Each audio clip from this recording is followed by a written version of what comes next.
Assalamualaikum warahmatullahi wabarakatuh. Apa kabar semuanya? Semoga dalam keadaan sehat walafiat.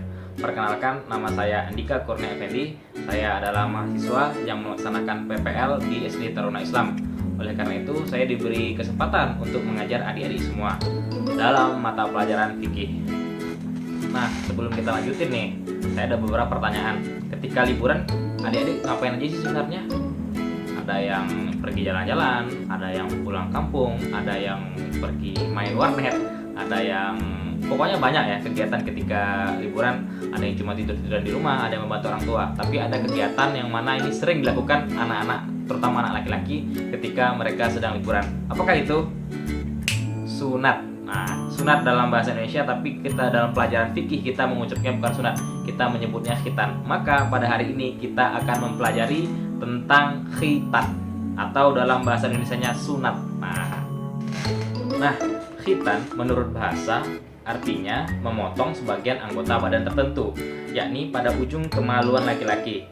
Ujung kemaluan itu harus dipotong. Kenapa? Karena setiap kita kencing atau buang air kecil itu pasti ada sisa-sisa kencing yang menempel di ujung kulit tersebut. Nah, ketika disunat maka ujung kulit itulah yang dipotong. Supaya apa? Supaya nanti setelah disunat, ketika kita kencing maka tidak ada lagi sisa-sisa air kencing yang menempel pada kemaluan kita, terutama yang laki-laki.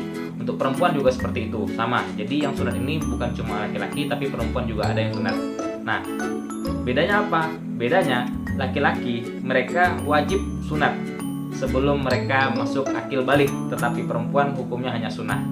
Itu perbedaannya. Laki-laki dan perempuan sama-sama sunat, sama-sama memotong ujung kulit di kemaluan masing-masing, tetapi yang laki-laki itu hukumnya wajib, tapi perempuan itu hanya sunnah dan untuk penghormatan saja kepada perempuan tersebut.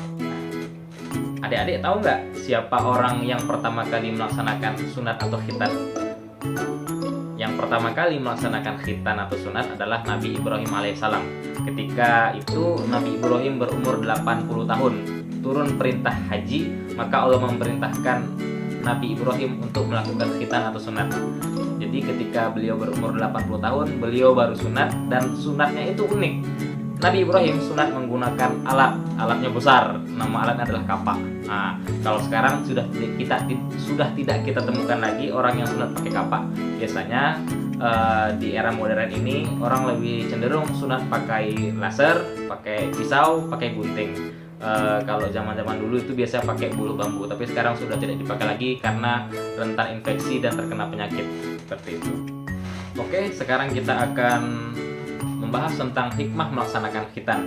Khitan sebagai salah satu perbuatan yang disyariatkan Islam memiliki beberapa hikmah. Yang pertama, kalau kita khitan maka kita sama dengan mengikuti sunnah atau ajaran para nabi terdahulu. Yang kedua, menjadi pembeda antara muslim dan orang kafir. Jadi orang-orang non-muslim itu mereka biasanya tidak sunat, sedangkan orang-orang Islam itu melaksanakan sunat.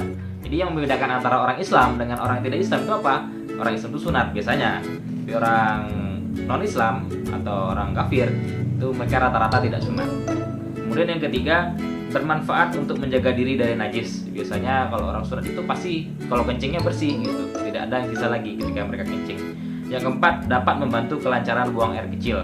Yang kelima, terhindar dari penyakit kelamin. Itulah beberapa hikmah kalau kita melaksanakan khitan atau sunat. Mungkin segitu aja video pembelajaran saya kali ini. Lain kali dan waktu kita akan lanjutkan pelajaran ini. Semoga wabah COVID ini cepat berakhir dan kita bisa sekolah seperti biasanya. Demikian, Assalamualaikum warahmatullahi wabarakatuh.